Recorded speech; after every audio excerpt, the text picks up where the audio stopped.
They say that pride comes before the fall. In my father's case, pride didn't just come before the fall. It invited a monster to the front door and unlocked the latch. You listened to the first tape. You heard how he looked at a truck torn open by 6-inch claws and called it a scraped fender. You heard him call me a liar to protect his own fragile ego. Well, I'm not here to tell you I convinced him. I'm here to tell you that I left. And because I left, there was no one standing between my father and the thing that lives in the dark. He wanted to believe it was a bear. Fine. But bears don't leave trophies on your rocking chair. Bears don't cut the power lines. And bears definitely don't wait for the man of the house to step onto the porch so they can look him in the eye and show him exactly how small he really is. My name is Jude. I blocked my father's number 3 days ago. This is the story of why he finally tried to call. I packed my life into 2 canvas duffel bags while the sound of screeching metal tore through the open window of my bedroom. It was a high-pitched, agonizing wail, the sound of an angle grinder fighting a losing battle against heavy-gauge steel. My father was outside in the driveway, attempting to erase the truth. For the last 24 hours, the house had felt less like a home and more like a pressurized vessel waiting to rupture. The silence in the kitchen, the averted eyes in the hallway, the way the dogs whined and paced by the back door, it all screamed that something fundamental had broken. But Dad wasn't listening. He was out there in the heat, sweating through his shirt, convinced that if he could just smooth out the jagged trenches in the quarter panel of his Silverado, he could smooth out the memory of what put them there. I zipped the second bag shut. I didn't take much. Just my clothes, my boots, and the few books I'd bought with my own money. I left the rifle in the corner. I left the hunting trophies on the wall.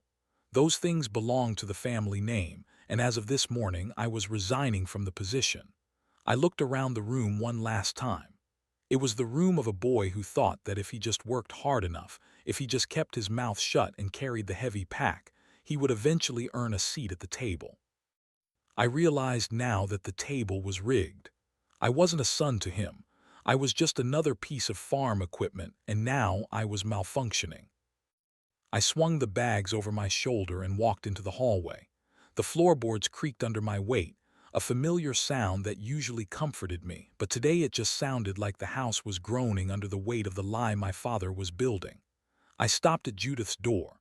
It was closed, but I could hear her.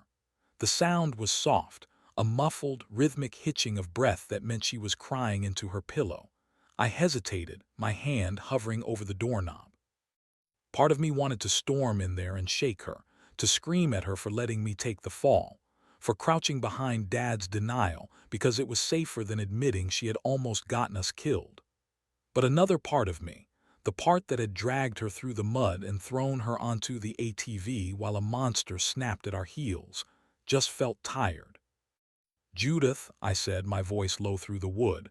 The crying stopped instantly. She was holding her breath. "I'm leaving. If you have any sense, you won't stay here tonight. That thing knows where we live." There was no answer, just the silence of a coward hiding in the dark. I dropped my hand. I couldn't save her from herself. I walked down the hall, through the living room where the TV was blaring a weather report no one was watching, and pushed open the screen door. The humidity hit me like a physical blow, thick and smelling of ozone and hot metal. Dad was bent over the rear wheel well of the truck, safety glasses perched on his nose, sparks showering around his boots. He looked manic. He was grinding the steel with a ferocity that bordered on violence, leaning his entire body weight into the tool. The 3 parallel gouges were still there, deep and mocking. He had managed to smooth the edges, but he couldn't fill the void. The metal was curled back like a peeled orange, exposing the structural frame. No amount of buffing was going to turn a claw mark into a dent. He didn't look up as I walked down the steps. He knew I was there, he just didn't care. "You missed a spot," I said, my voice flat. Dad cut the power to the grinder. The wheel spun down with a dying whine. He stood up, wiping sweat from his forehead with a grease-stained forearm. He looked at the bags on my shoulder, then at my face. His expression wasn't sad. It wasn't angry. It was bored. "Going somewhere?" he asked, tossing the grinder onto the tailgate. "I'm done, Dad," I said. "I'm not going to stand here and watch you pretend that we hit a gate post. I know what I saw, I know what chased us." Dad scoffed, a short, sharp sound of dismissal. He turned back to the truck, running a thumb over the hot metal. "You're running away. That's what you do. You get scared, you make up a story, and when folks don't buy it, you quit. It's your nature, Jude. You don't have the stomach for the hard work." "The hard work," I laughed, but there was no humor in it. "I'm the one who hauled your daughter out of the swamp. I'm the one who drove this truck back while she was catatonic. You're the one out here trying to sandblast reality because you can't handle the fact that you sent us into a kill zone." Dad stepped forward, his jaw tightening. "Watch your mouth. I sent you on a hunt. You panicked. You wrecked my truck, and now you're throwing a tantrum because I called you on it." I looked at him. I really looked at him. For 19 years I had seen a giant. Now, standing in the driveway with the evidence of a monster etched into the steel beside him, I just saw a small, scared man. He was terrified. I could see it in the way his hands shook slightly, the way he refused to look at the tree line. He knew. Deep down in the pit of his stomach, he knew I was right. But admitting it meant admitting he was no longer the king of his own land. I reached into my pocket and pulled out my house key. It was on a leather fob he had given me for my 16th birthday. I didn't hand it to him. I dropped it on the porch railing. It landed with a soft clink. "You're on your own," I said. "Check the locks, Dad, and don't go out at night." I walked past him to my sedan, a rusted Honda that had been parked near the barn for 3 years. I threw my bags in the back seat and climbed in. The engine sputtered before catching, coughing a cloud of blue smoke into the humid air. I rolled down the window. Dad hadn't moved. He was standing by the ruined truck, his arms crossed over his chest, watching me with a smirk that didn't quite reach his eyes. "You'll be back," he called out, his voice carrying over the engine noise. "You'll run out of gas money in a week. Don't expect me to come pick you up." "I won't," I said. I put the car in gear and drove down the long gravel driveway. I watched him in the rearview mirror. He stood there for a long time, a solitary figure framed against the white siding of the house and the dark, looming wall of the Mississippi timber behind him. He looked arrogant, unbothered, the master of his domain. He didn't see the shadows lengthening from the tree line. He didn't see that the woods were already reaching out to reclaim what was theirs. He thought he had won the argument. He didn't realize I was the only thing that had been standing between him and the harvest. I turned onto the main road and didn't look back. The diner was called Sal's, a squat brick building sitting on the edge of the county line where the asphalt turned cracked and gray. It was neutral ground, far enough away from the delta that the air didn't smell like swamp mud, but close enough that the waitress poured the sweet tea without asking. I sat in a booth in the back, nursing a coffee that had gone cold 20 minutes ago. My phone sat on the table, silent. No missed calls. No texts begging me to come back. Just the black screen reflecting my own tired eyes. When the bell above the door jingled, I didn't look up immediately. I waited for the heavy tread of boots on cheap linoleum. Deputy Raymond Jackson didn't look like a savior. He looked like a man who had seen too many car wrecks and not enough Sundays. He was older than I expected, with gray peppering his temples and a uniform that looked lived in rather than pressed. He took off his hat as he approached the booth, revealing a receding hairline and eyes that held a profound, exhausted kindness. He didn't introduce himself. He just slid into the booth opposite me and placed a manila folder on the table. "You're the boy who sent the email," Jackson said. It wasn't a question. His voice was gravelly, deep and slow like the river. "I'm Jude." I said, "Thank you for meeting me." "I didn't come for the coffee," Jackson muttered. He signaled the waitress for a cup black and waited until she left before he leaned in. He pulled a pair of reading glasses from his pocket and unfolded the printout of my email. He read it in silence. I watched his face, waiting for the smirk, the skepticism, the inevitable lecture about overactive imaginations. But his expression never changed. He read with the grim focus of a doctor looking at a terminal chart. When he finished, he folded the paper neatly and placed it back in his pocket. He looked at me, really looked at me, scanning my face for the telltale signs of drugs or hysteria. "The eye," Jackson said softly. "You mentioned a milky scar on the left eye." I nodded, my throat tight. "Yeah, a cataract or a wound. It ran down to the jaw." Jackson sighed, a long exhale that seemed to deflate him. He tapped the manila folder. "I call him the Old King. Most folks around here just call him a legend or a myth to scare kids away from the stills in the deep woods. But myths don't leave physical evidence." He opened the folder. It wasn't a police report. It was a scrapbook of horrors. "Now, in just a second, I'm going to describe the photos that the sheriff's department tried to bury for 50 years. But first, if you want to survive more stories from the deep woods that the authorities don't want you to hear, make sure you hit that subscribe button right now. You need to be a witness." He slid a few photos across the table. They were old, some black and white, some grainy Polaroids from the 90s. One showed a heifer torn in half in a way that looked mechanical. Another showed a hunting dog, or what was left of one, hung high in a cypress tree. 50 years, Jackson said. "That's how far back I've tracked the pattern. Every 10 years or so he gets bold. He comes up out of the deep bottoms to remind us that we're just renting the land. The reports are always the same. Bear attack, pack of wild dogs, farming accident. The sheriff signs off on them because it keeps the tourists coming and the panic down. But bears don't hang dogs in trees, Jude. And farming accidents don't leave claw marks 6 inches apart." I looked at the photos, feeling a cold validation wash over me. I wasn't crazy. My father was the crazy one. Why doesn't anyone stop it? "How do you stop a hurricane?" Jackson asked, taking a sip of his coffee. "You don't hunt the Old King, you survive him. I've seen teams go in there with dogs and trackers. The dogs don't come back. The trackers come back different. Quiet." He closed the folder and leaned forward, his demeanor hardening. "You did the right thing leaving, son. I want you to hear me say that. A lot of young men would have stayed to prove a point, and those young men usually end up on a missing persons poster." "I feel like a coward," I admitted, looking down at my hands. "I left them there, my sister. She's terrified, but she won't leave him. And my dad." "Your dad is a stone wall," Jackson interrupted. "I know the type. Mississippi is full of them. Men who think that if they own the deed, they own the reality. You can't scream loud enough to wake a man who is pretending to be asleep." Jackson reached out and tapped the table to get my attention. "But listen to me closely. You said the creature marked the truck, 3 deep gouges on the quarter panel." "Yes, it peeled the steel back." Jackson's face went pale. "That wasn't an attack, Jude. That was a tag.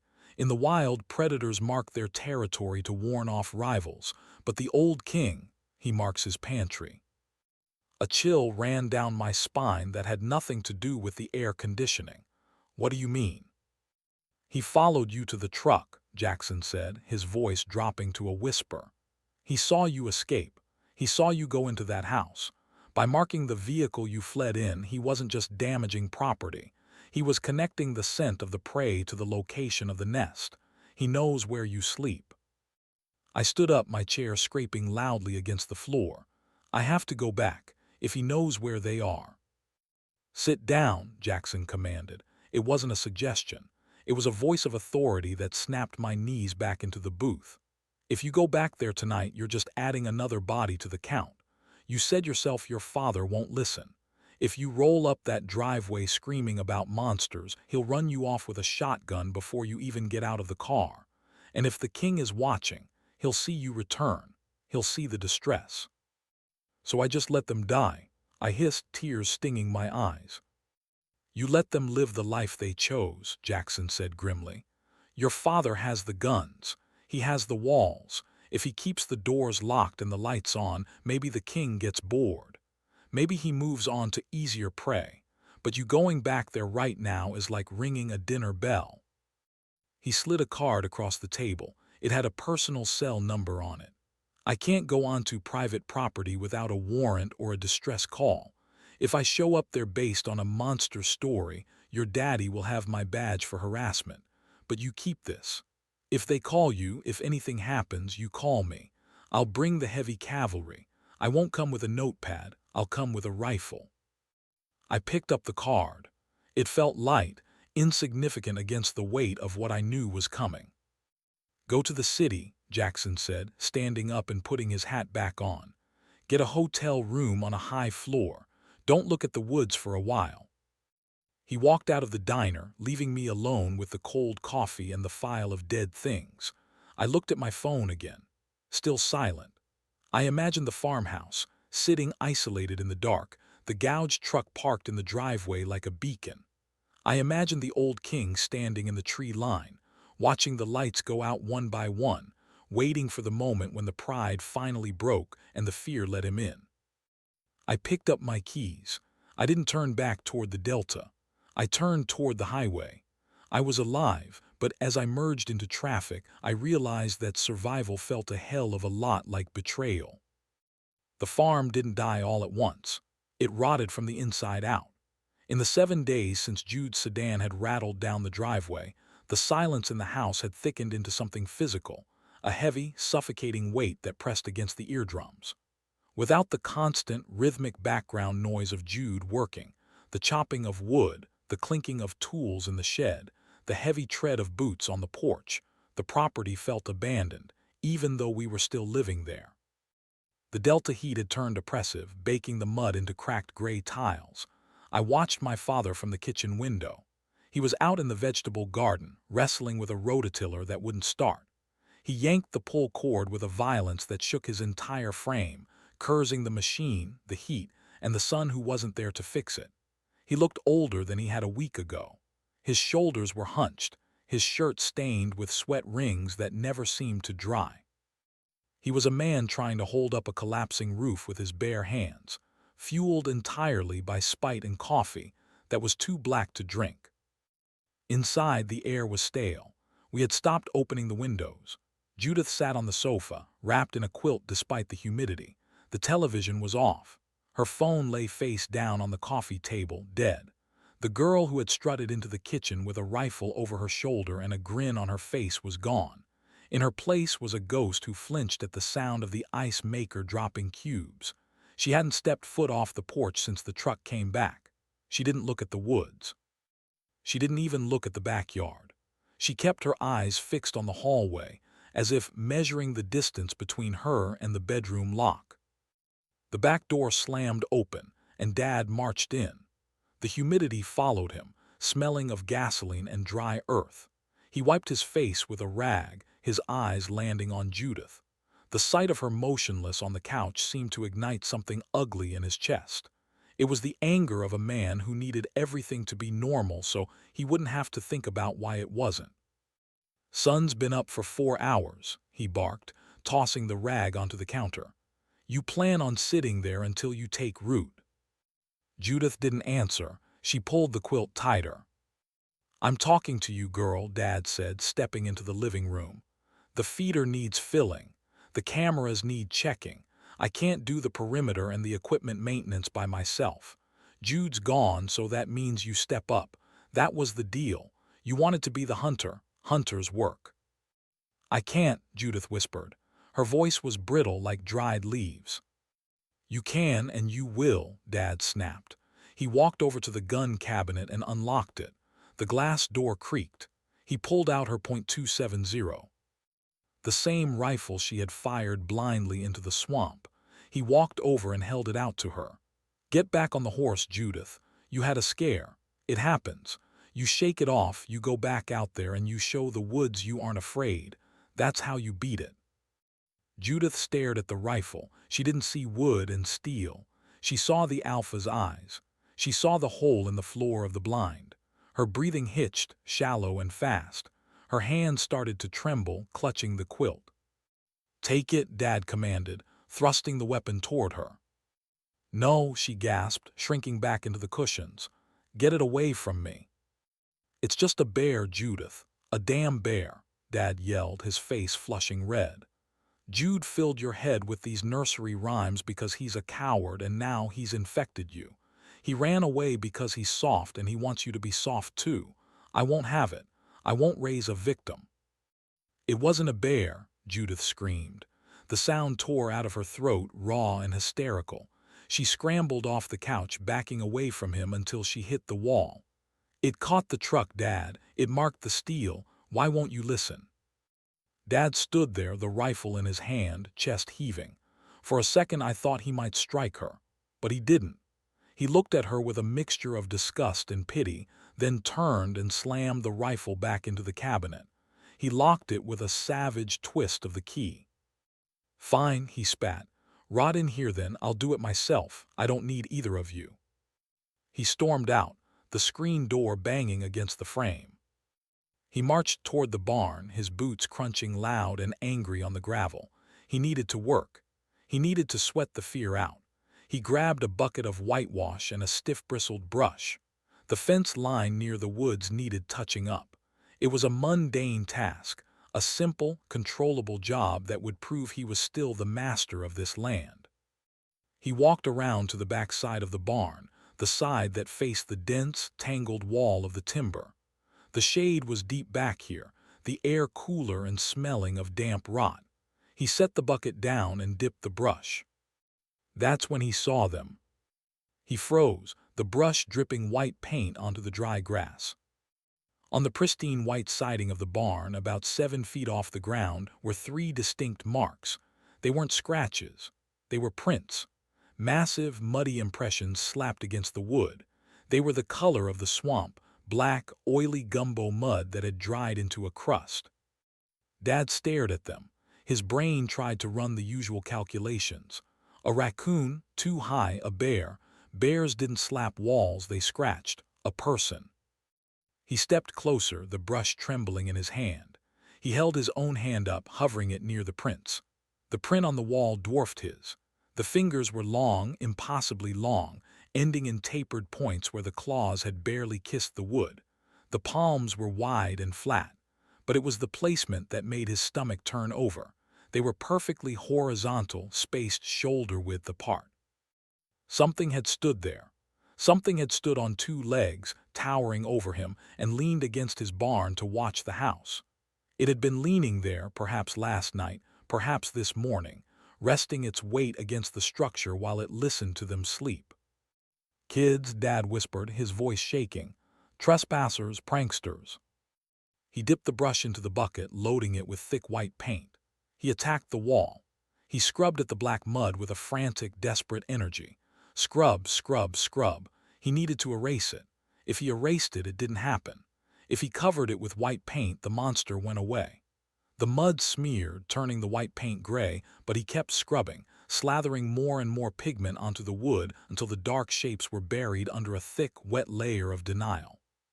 He stepped back, breathing hard. The prints were gone. The barn was white again. "Just mud," he told the empty air. "Storm blew it up there." He dropped the brush into the bucket. He looked down at his hands. They were covered in white flecks of paint. He tried to wipe them on his jeans, but he couldn't stop. He held his hands out in front of him. They were shaking. Not a little tremble, but a violent, rhythmic shudder that rattled the bones in his wrists. He clenched them into fists, trying to force them to be still, trying to command his body to obey his will just like he commanded his children. But his hands wouldn't stop shaking. He looked toward the tree line. The woods were silent, motionless, and watching. For the first time in his life, the man who owned the deed realized that the things living in the trees didn't care about the piece of paper in his safe. He picked up the bucket and walked back to the house, keeping his eyes on the ground, terrified that if he looked up, he might see what had left the prints. The Delta morning didn't break, it bruised. The sky turned a sickly shade of purple before settling into a humid, oppressive gray. Inside the farmhouse, my father moved with the stiff, mechanical motions of a man who hadn't slept in 3 days. He poured his coffee into a ceramic mug, the black liquid steaming in the air-conditioned chill of the kitchen. His hands were steady now, forced into submission by sheer willpower. He told himself the shaking yesterday was just dehydration. He told himself the mud on the barn was just a trick of the light and a messy storm. He was a man who built his entire life on the foundation of what he could touch, measure, and shoot, and he wasn't about to let a few bad dreams crack the concrete. He unlocked the back door and stepped onto the porch. This was his ritual. Every morning for 30 years, he sat in the high-backed oak rocking chair, drank his chicory coffee, and watched the sun burn the mist off the tree line. It was his time to survey his kingdom, to look out over the acres of timber and field that bore his name on the deed. But this morning, his throne was taken. He stopped in the doorway, the screen door resting against his shoulder. The mug slipped from his fingers, shattering on the floorboards, splashing hot coffee across his boots. He didn't flinch. He didn't look down. His eyes were locked on the rocking chair. Sitting on the seat, positioned perfectly upright as if it were a guest waiting to be greeted, was a skull. It wasn't a cow's skull or an old, sun-bleached relic dragged up from the creek. It was fresh. The bone was wet, gleaming with a slick, pearlescent sheen in the dawn light. It was a white-tailed buck, and not just any buck. The rack was massive, a wide, heavy 10-point spread that looked hauntingly familiar. It was the trophy.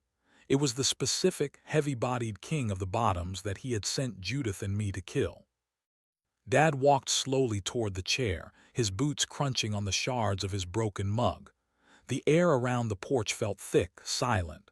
The birds weren't singing. The dogs, usually eager to greet him, were nowhere to be seen.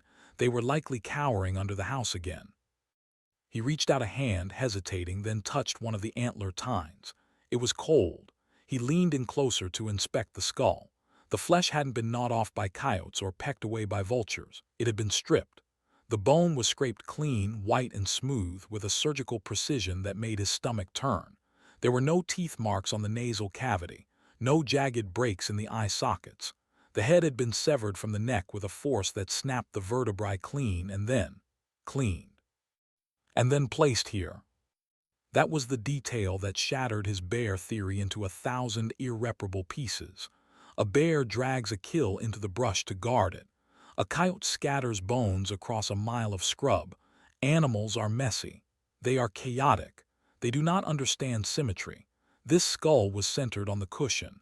It was facing the door. It was looking at him. Dad backed away, his breath coming in short, angry huffs. His mind raced, frantically searching for a box to put this horror into. It couldn't be a beast. Beasts don't have a sense of humor. Beasts don't mock you. A man, he whispered, the realization hitting him with the force of a revelation. It had to be. It was the only explanation that allowed him to keep his sanity. There was someone out there, a poacher, a squatter, some methed-out drifter living deep in the swamp who had seen Jude and Judith in the woods, maybe followed them back. This person was sick, twisted, trying to scare them off the land so he could rob the place or use the timber for a cook site. The fear in his chest evaporated, replaced instantly by a white-hot rage. He knew how to deal with men. Men bled. Men ran when you fired a warning shot. Men had names and criminal records and soft skin that didn't turn steel. "You think this is funny?" he yelled at the empty yard. His voice cracked, echoing off the silent barn. "You think you can come onto my property and play dolls with deer bones?" He kicked the rocking chair. The skull rattled but didn't fall. He turned and stormed back into the house, marching past the kitchen where Judith was standing in the hallway, looking pale and ghostly in her nightgown. She had heard the coffee mug break. She saw the look on his face, not fear anymore, but a dangerous, focused intent. "Dad," she whispered, "what happened?" "Stay inside," he barked, not stopping. He walked straight to the gun cabinet in the living room. "Lock the doors. Don't open them for anyone but me." Is it the bear?" "It ain't a bear," Dad spat, unlocking the glass case. He reached past the hunting rifles and grabbed the Remington 870 tactical shotgun, the one with the extended tube he kept for home defense. He grabbed a box of double-aught buckshot from the shelf. "It's a person. Some sick freak is messing with us. Probably the same son of a bitch who keyed the truck." Judith walked to the window, peering out at the porch. She saw the skull on the chair. She froze. She knew. She remembered the twisted carcass in the clearing, the way the meat had been pulled like string cheese. She knew no human hands had done that. "Dad, no," she whimpered, turning back to him. "That's not a person. Please don't go out there. We have to leave. We have to call Jude." "I am not calling the boy who ran away." Dad racked the slide of the shotgun, the sound loud and violent in the quiet house. Chunk, chunk. "And I am not letting some swamp rat scare me off my own porch. He wants to leave trophies. I'll give him a trophy." He stuffed the pockets of his jeans with shells. He looked at Judith, his eyes hard and glassy. He was terrified, but he had transmuted that terror into aggression because it was the only fuel he had left. He was going to war with a phantom because he couldn't face the monster. "Lock the door," he ordered again. He walked out onto the porch, stepped past the grinning skull of the deer and descended the steps into the yard. He didn't go into the woods. He pulled a lawn chair from the side of the house and set it up in the middle of the driveway, facing the tree line. He sat down, the shotgun resting across his lap, his finger hovering near the trigger guard. He stared at the wall of green timber. He waited for movement. He waited for a man in camouflage to step out so he could scream at him, so he could assert his dominance, so he could put a name and a face to the nightmare. The woods stared back, silent and patient.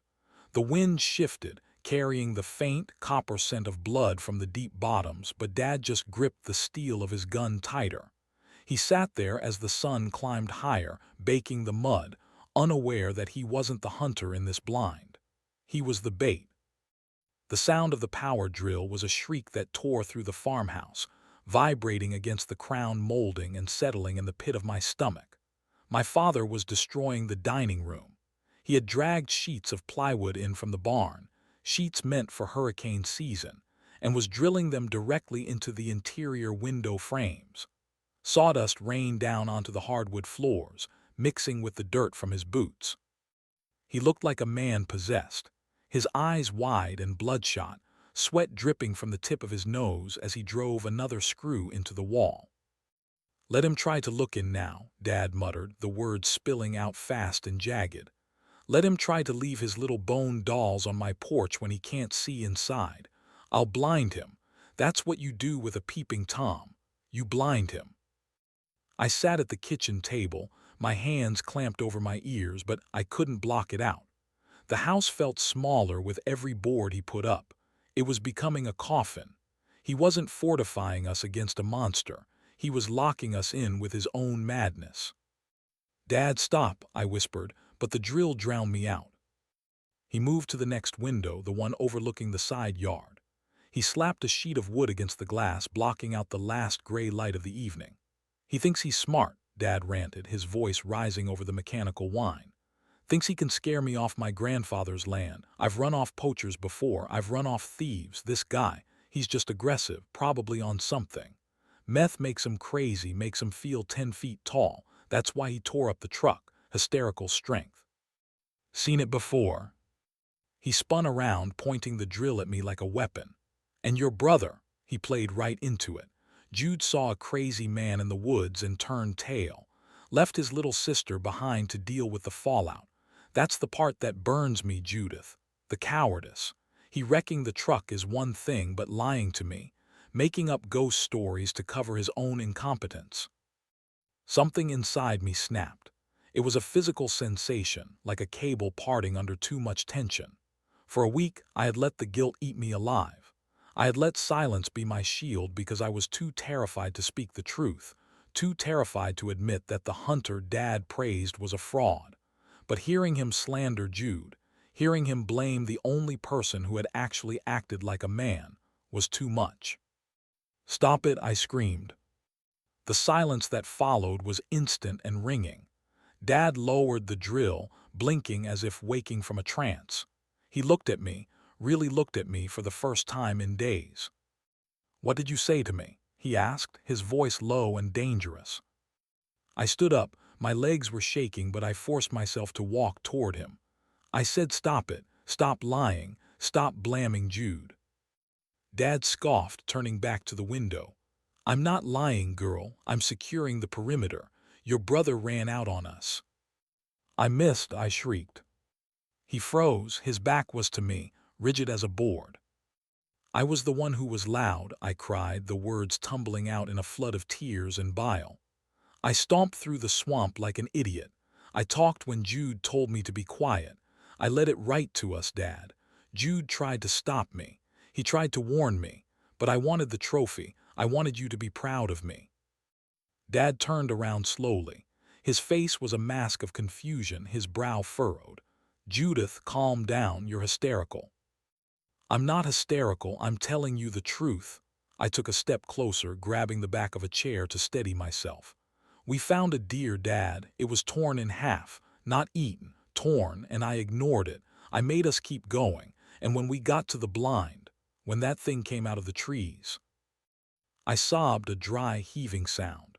I froze, I had the rifle, I had the scope, and I couldn't move. It looked at me, Dad. It looked right at me with that dead eye, and I felt my soul leave my body. Jude didn't run. Jude tried to stop me from shooting because he knew it wouldn't die, but I fired anyway. I missed.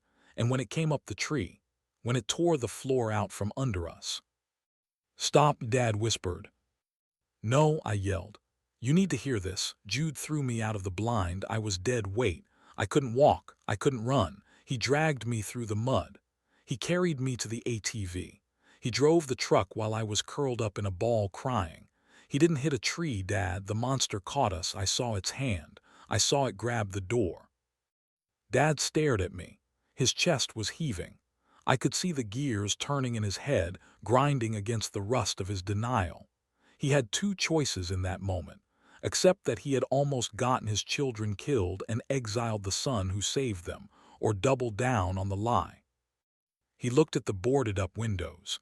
He looked at the shotgun leaning against the wall. Then he looked at me with eyes that had turned cold and hard as flint. Wham!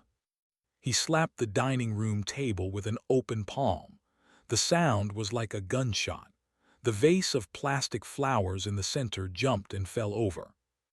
Enough, he roared. I will not hear another word of this nonsense.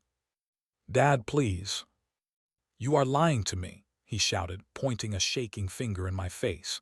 You feel guilty because your brother left, so now you're rewriting history to make him look like a hero. I know what I saw on that truck. Steel doesn't peel. A bear did that, or a man with a crowbar did that. There are no monsters, Judith. We live in the real world. Jude saved me. I screamed back, backing away as he advanced on me. Jude abandoned you, Dad bellowed, his face inches from mine, spitting with rage. He filled your head with fear, and now you're repeating his lies. I am trying to protect this family. I am the only one standing here trying to hold this farm together while you two play make-believe. Now go to your room. Go. I looked at him. I saw the terror behind his eyes. He believed me. Deep down in the place where he kept his nightmares, he believed every word. But he would rather die fighting a man he could understand than live in a world where he was wrong. You're alone, Dad, I whispered, the fight draining out of me. Jude left because he knew you wouldn't listen, and now you're all alone. I turned and walked out of the room. I heard him behind me, breathing hard like a cornered animal. I heard him pick up the drill again. The high-pitched whine started up, drilling another screw into the wood, sealing the tomb tight. He was building a fortress against the truth, but he didn't realize he had trapped us inside with the bait. The storm didn't roll in like weather. It arrived like a judgment. It started with a sudden, suffocating drop in pressure that made the air in the house feel heavy and thick, pressing against the eardrums. Then came the rain, a torrential, vertical deluge that hammered the metal roof of the farmhouse with a roar so loud it drowned out the sound of my father's packing. He was in the living room, a shadow moving through the dim light of the floor lamps. He was agitated, restless, clutching the shotgun he hadn't put down since the morning. The boarded-up windows made the house feel claustrophobic, a wooden lung that couldn't quite expand enough to let us breathe. I was in my room, sitting on the edge of the bed in the dark, listening to the rain and the heavy tread of his boots on the hardwood. Back and forth, back and forth. He was a sentry guarding an empty fort, waiting for an enemy he refused to name. Then the world ended. There was no flicker, no brownout warning. The power died with a violent, audible snap, plunging the farmhouse into absolute pitch-black darkness. The hum of the refrigerator ceased. The air conditioner's rattle died. The only sound left was the relentless drumming of the rain and the sudden, sharp intake of my father's breath in the other room. "Damn it," I heard him hiss. I fumbled for my phone, using the screen's pale glow to navigate to the door. "Dad." "Stay put," he barked from the darkness. A beam of white light cut through the gloom as he clicked on his heavy maglite. Probably a branch on the line, or that bastard cut the wire. "Don't go out there," I whispered, the fear rising in my throat like bile. "Please just leave it. I am not sitting in the dark in my own house, Judith." I heard the heavy thud of the deadbolt sliding back, then the screen door whining open. He stepped out into the storm, the beam of his flashlight swinging wildly. Outside, the rain was a cold, physical assault. It soaked Dad's flannel shirt in seconds, plastering it to his skin. He shielded his eyes, squinting against the downpour. He marched around the corner of the house toward the service entry on the east wall. The mud sucked at his boots, slippery and treacherous, but he moved with the angry momentum of a man who wanted to punch something. He reached the side of the house and aimed the light up at the meter box. He expected to see a cut wire. He expected to see a breaker flipped by a vandal's hand. He was ready to curse a man. The beam of light hit the wall, and the curse died in his throat.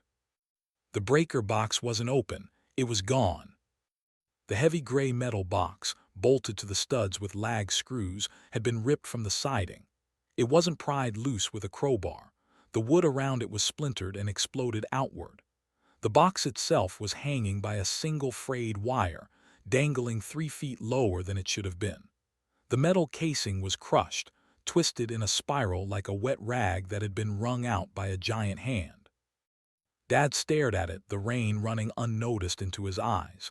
He reached out a trembling hand to touch the ruin. The steel was thick, industrial grade. No man could do this. No tool could do this without leaving marks of leverage. This was raw, crushing torque. It was the same violence he had seen on the truck, the same impossibility he had scrubbed with the angle grinder. Then the wind shifted. It came from the tree line, cutting through the smell of rain and ozone. It hit him squarely in the face, a thick, cloying stench of old pennies and wet, dirty fur. It was the smell of a kennel that hadn't been cleaned in a decade, mixed with the sharp tang of a slaughterhouse floor. The smell of the blind. For the first time in his life, my father's denial failed him. The logical walls he had built around his mind crumbled, and something primal and terrified flooded in. This wasn't a poacher. This wasn't a meth head. The sheer size of the destruction, the height of the damage, the smell, it all screamed predator. He froze, the flashlight shaking violently in his grip. The sensation of being watched washed over him, far more intense than before. It wasn't the paranoia of a homeowner. It was the instinct of a prey animal realizing it has wandered into the open. He spun around, swinging the light toward the dark, tossing wall of the timber. The rain fell in sheets, obscuring his vision, but for a split second he thought he saw a shape standing just beyond the fence line. A shadow darker than the night, tall as a sapling, unmoving in the storm. "No," he whispered, the word lost in the thunder. He turned and ran. He didn't walk. He scrambled back through the mud, slipping and nearly falling, his dignity abandoned in the yard. He burst through the back door, slamming it shut and throwing the deadbolt with frantic, fumbling fingers. He backed away from the door, chest heaving, water dripping from his clothes onto the kitchen floor. He looked wild, his eyes wide and white, staring at the wood as if he expected a fist to punch through it. "Dad," I called out from the hallway, terrified by the sound of his panic. He didn't answer. He just stood there gripping the shotgun, listening to the rain. Then I heard the sound that truly broke me. We had 3 dogs, blue tick hounds bred for hunting feral hogs. These were animals that would charge a 300-pound boar without hesitation, dogs that lived for the fight. They usually slept on the rug by the back door. But the rug was empty. From the living room, a low, pathetic whining sound drifted out. I shone my phone light toward the sofa. There, huddled in the farthest, darkest corner underneath the furniture, were the dogs. They were pressed together in a shivering pile, tails tucked so far between their legs they touched their stomachs. They weren't barking. They weren't growling at the storm or the intruder. They were hiding. One of them, a scarred old male named Buster, looked up at my light. He didn't look like a hunter. He looked like a puppy waiting to be kicked. He let out a soft yip and buried his head back into his paws. Dad saw them too. He looked from the destroyed breaker box outside to the cowering pack inside. The silence in the kitchen was absolute, broken only by the water dripping from his hair. He looked at me, and for the first time the anger was gone. In its place was a hollow, haunting realization. "It's here," he whispered. The silence in the kitchen didn't last. It was shattered by a sound so mundane yet so piercing it felt like a scream, the rhythmic electronic blare of a car alarm. Honk honk, honk honk. It was coming from the driveway. My father's head snapped up.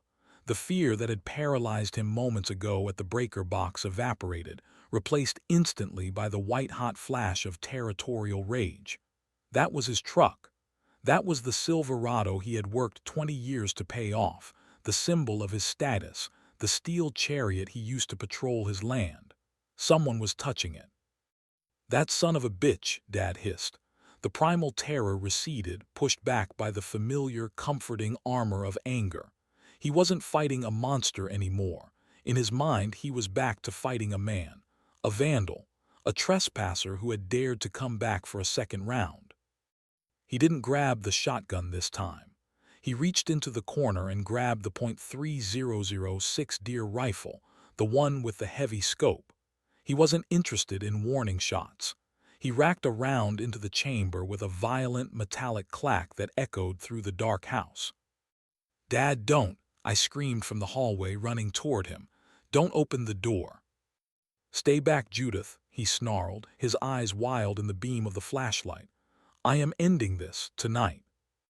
He threw the door open and stormed out onto the porch, marching into the teeth of the storm.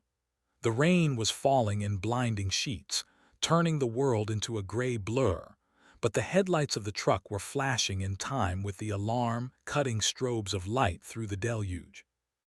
Dad raised the rifle to his shoulder, bracing himself against the porch column. He swung the beam of the maglite toward the driveway, his finger tightening on the trigger. "Get away from the truck," he roared, his voice warring with the thunder. "I'll kill you. I swear to God I'll." The words died in his throat. In a moment, I'm going to tell you exactly what was waiting for my father in the rain. But first, if you don't want to face the alpha alone, make sure you're subscribed to the channel. Trust me, you're going to want backup for this part. The flashlight beam hit the Silverado. The alarm was blaring because the truck was being crushed. The roof of the cab, reinforced steel meant to withstand a rollover, was concave, buckled inward as if a piano had been dropped on it from a great height. The windshield had exploded outward, showering the hood with diamonds of safety glass. And sitting on top of the ruined roof, crouched like a gargoyle, was the Alpha. It was immense. Even hunched over, its black, wet fur absorbed the light, a void in the center of the storm. It was pinning the truck to the ground with its weight, its massive claws dug deep into the metal of the door frames. It turned its head slowly toward the light, the movement fluid and unbothered. The rain sluiced off its snout, dripping from the long, jagged fur of its jowls. Dad lowered the rifle an inch. His brain stuttered. Bare his mind tried to whisper, a desperate, dying plea for normalcy. "It's just a big bear." Then the Alpha stood up. It rose from its crouch on the roof of the truck, unfolding itself like a nightmare. It kept going up and up until it towered over the vehicle, over the yard, over my father's entire world. Standing on its hind legs on top of the crushed cab, It was nearly 12 feet in the air. It looked down at the porch roof. Lightning flashed, illuminating the creature in a stark, terrifying strobe. Dad saw it all. He saw the broad, heaving chest covered in scars. He saw the legs bent backward like a dog's but thick as tree trunks. But it was the hands that broke him. The creature held its arms out slightly for balance. They weren't paws. They were hands. Long, gray, dexterous fingers ending in black talons, with a thumb that curled and twitched with intelligent articulation. Dad froze. The rifle felt suddenly heavy, useless, like a stick he had picked up off the ground. He looked at those hands, and the wall he had built around his mind for the last week turned to dust. The gate post, the bear, the lies his son had told.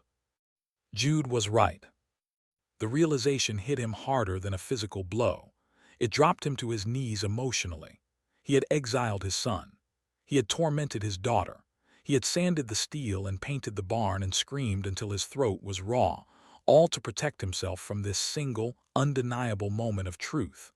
And now, the truth was standing on his truck, looking at him with eyes that burned with ancient, cold amusement.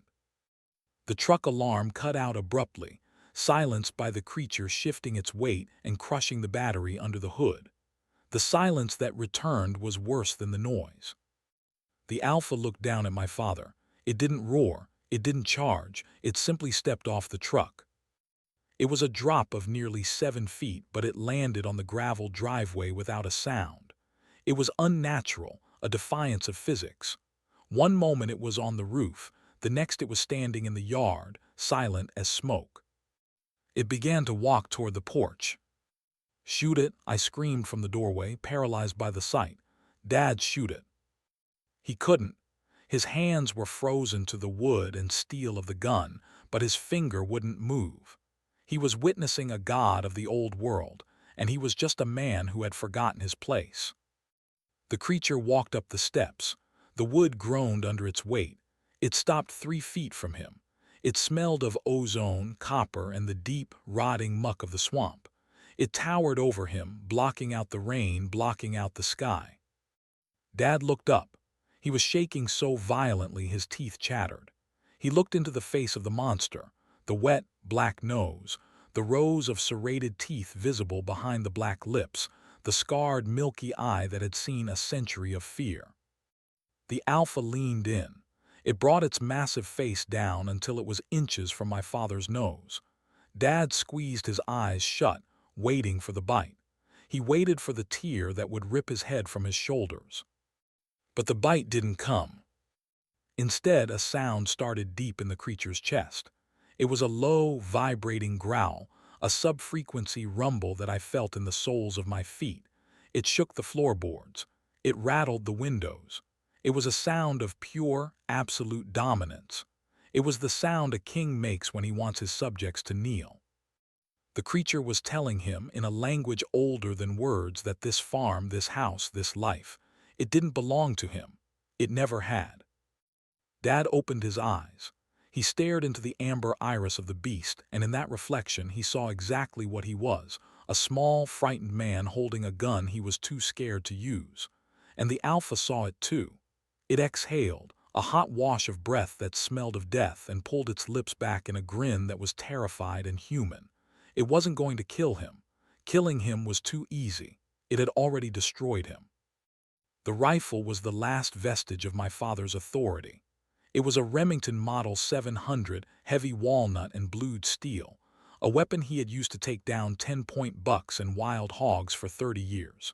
In his hands, it had always looked like a scepter, the undeniable proof that he was the master of the food chain. But as he stood there on the rain-slicked porch, trembling in the shadow of the Alpha, the gun looked like a twig. The creature's eyes dropped from my father's face to the weapon. It didn't flinch. It didn't recoil. It looked at the rifle with a bored, reptilian curiosity. Then it moved. It wasn't a strike.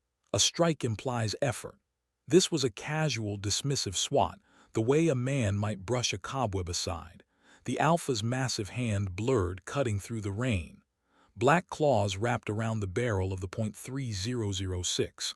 My father, operating on pure panicked instinct, tried to pull back. He tried to reclaim his power. He might as well have tried to pull a tree out of the ground by its roots. The creature held the barrel fast. With a slow, sickening crunch that was audible even over the storm, it twisted its wrist. The high-grade steel of the barrel groaned and folded. The wood of the stock splintered, sending shards flying into the darkness. The weapon bent at a 90-degree angle, rendered useless in a heartbeat. My father gasped, a wet, choking sound. The creature ripped the ruined gun from his grip and tossed it over the porch railing. It clattered onto the gravel driveway, a piece of trash discarded by a god. My father was empty-handed. For the first time in his adult life, he stood before the world without a shield. He looked small. He looked withered. The Alpha stepped forward, invading the space that Dad had claimed was his sovereign territory. It placed a hand that felt like a bundle of steel cables wrapped in wet fur, squarely in the center of my father's chest. It didn't claw him, it pushed. Dad flew backward. His boots lost traction on the wet floorboards. He slammed into the doorframe with a bone-jarring thud and collapsed in a heap. He didn't scramble up. He didn't fight back. He lay there, propped up on his elbows, staring up at the monster that filled the archway of the porch. The rain blew in, soaking his shirt, mixing with the sweat of his terror. "Dad," I screamed from the window, pounding on the glass. "Get up, Dad." He couldn't hear me. His entire universe had narrowed down to the towering silhouette looming over him. The Alpha stepped closer, entering the dry space of the porch. It lowered its head, bringing that scarred, nightmare face down until it was hovering just above my father's heaving chest. It inhaled deeply. It was smelling him. It was drinking in the scent of his adrenaline, his sweat, and the sharp, acrid odor of his urine. It was savoring the bouquet of his submission. My father squeezed his eyes shut and turned his head away, unable to look into the abyss any longer. He let out a sob, a broken, pathetic sound that marked the death of the man he used to be. The king of the Delta, the man who ruled his family with an iron fist of denial, was gone. In his place was just meat. Soft, aging meat that was only breathing because the predator allowed it. The Alpha rumbled, a deep chest sound that might have been a laugh. It had stripped him of his weapon. It had stripped him of his dignity. Killing him now would be a mercy, and this creature didn't deal in mercy. It dealt in lessons. It straightened up to its full height, looking past my father to the window where I stood paralyzed. It looked at me for a long second, its yellow eyes burning with intelligence. It acknowledged me. It acknowledged that I was the witness to the execution of my father's pride. Then, without a sound, it turned its back. It didn't run. It didn't retreat into the shadows with haste. It walked. It sauntered down the porch steps, its massive paws silent on the wood.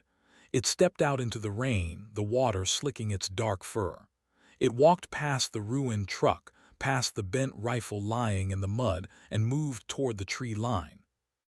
It moved with the leisurely pace of an owner inspecting his property. It knew my father wouldn't shoot it in the back. It knew he wouldn't scream. It knew he was broken. I watched it until the darkness of the timber swallowed it whole. The storm raged on, the thunder shaking the house, but the yard was empty. The monster was gone. But on the porch the horror remained. My father lay in the doorway, soaked and shivering. He didn't move to close the door. He didn't move to check on me. He just stared out into the rain, his hands opening and closing emptily, trying to grasp a reality that had just walked away into the woods. He was alive, but as I looked at the hollow shell of the man slumped against the frame, I knew that in every way that mattered, the Alpha had killed him. The sun rose over the delta with a cruel, blinding clarity. There were no clouds to soften the light, no mist to hide the wreckage. The storm had washed the world clean, leaving behind a stark, high-definition portrait of ruin. My father sat on the bottom step of the porch. He hadn't changed his clothes. His flannel shirt was stiff with dried mud and sweat, clinging to his skin like a shroud. He stared out at the driveway, his eyes red-rimmed and hollow, tracing the devastation that the daylight had revealed. The Silverado, his pride, his fortress of steel, was totaled. In the harsh morning light, the damage looked even more impossible. The roof was crushed down to the headrests, the metal buckled and torn as if a giant hand had crumpled a soda can. The windshield was gone. The hood was stomped flat. It sat in a pool of oil and shattered glass, a dead mechanical beast. 10 feet away, lying in a puddle of muddy water, was the Remington rifle. It gleamed in the sun, a twisted piece of useless metal bent at a 90-degree angle. It looked like a child's toy that had been snapped in a tantrum. Dad didn't move to pick it up. He didn't move to assess the barn, where the white paint he had frantically applied yesterday was now peeling away in the humidity, revealing the dark, muddy handprints underneath. He just sat there, his hands resting on his knees, trembling with a fine, persistent tremor. He reached into his pocket and pulled out his phone. The screen was cracked, spiderwebbed from when he had fallen against the doorframe the night before. He wiped the glass with his thumb. For the first time in a week, his arrogance was gone. The wall was down. He knew, with a terrifying certainty, that he could not survive another night in this house alone. He needed the mule. He needed the workhorse. He needed the son who had looked into the darkness and recognized the shape of the devil while he was busy staring at a gate post. He opened his contacts. His thumb hovered over the name Jude. He took a breath, a shuddering intake of air that rattled in his chest, and pressed the call button. He pressed the phone to his ear, closing his eyes, praying for the familiar ring tone. He was ready to beg. He was ready to apologize. He was ready to admit that steel can peel and that monsters walk on 2 legs. He waited for the connection. Beep, beep, beep. Then a robotic female voice, cold and indifferent, cut through the silence. The number you have dialed is not in service or has been disconnected. Please check the number and try your call again. Dad pulled the phone away from his ear. He stared at the screen. He tried again. Beep, beep, beep. The number you have dialed. He lowered the phone slowly. Jude hadn't just left. He had burned the bridge. He had changed his number. He had severed the line to the toxicity that had nearly killed him. My father sat there, listening to the drone of the disconnected signal, realizing that the silence on the other end was heavier than any scream. He had driven away the only person who knew how to navigate the dark, and now the dark was closing in. The screen door creaked open behind him. Dad didn't turn around. He heard the heavy thud of a suitcase hitting the porch floorboards, then another. Judith walked down the steps. She was dressed in jeans and a t-shirt, her hair pulled back in a tight, severe ponytail. She looked tired, her face pale and drawn, but her eyes were dry. The hysteria was gone, burned away by the sight of the Alpha standing on the truck. In its place was a cold, survivalist clarity. She carried her bags past him, her boots crunching on the gravel. She walked to her own car, a small compact parked near the shed that the Alpha had ignored. She threw her bags into the trunk and slammed the lid. She walked back to the driver's side and paused, her hand on the door handle. She looked at the house. She looked at the crushed truck. Then she looked at the man sitting on the steps. "You should come," Judith said. Her voice was flat, devoid of the warmth she used to reserve for him. "You can't stay here, Dad." It marked the house. Dad looked up at her. He saw the pity in her eyes. It wasn't the look of a daughter looking at her hero. It was the look of a woman looking at a ruin. "I can't leave," he whispered, his voice raspy. "This is my land. My grandfather built this house." "It's not your land," Judith said, glancing toward the silent, watching wall of timber. "It never was. We were just guests and we overstayed." She opened the car door and slid inside. The engine started with a whine. She didn't wait for him to argue. She didn't wait for him to give her permission. She put the car in reverse and backed out, navigating around the wreckage of the Silverado. Dad watched her go. He watched the car turn onto the main road, the dust billowing up behind it. He watched until the taillights disappeared around the bend, taking the last of his family with them. Silence rushed back in to fill the void. It was absolute. The birds weren't singing. The dogs were gone. They had bolted into the night the moment the back door was opened this morning, running for the county line. He was alone. He looked at the phone in his hand, the screen dark. He looked at the bent rifle in the mud. He looked at the woods. The sun was shining, but the shadows in the tree line seemed to stretch toward the house, long and hungry. The smell of copper and wet musk hung faint in the air, a lingering reminder that the king was sleeping nearby, resting up for the night shift. My father sat on the porch of the house he owned, on the land he paid taxes on, and realized he was a prisoner. He had the deed, but the Alpha held the keys. He placed the phone on the step beside him and buried his face in his hands, waiting for the sun to go down.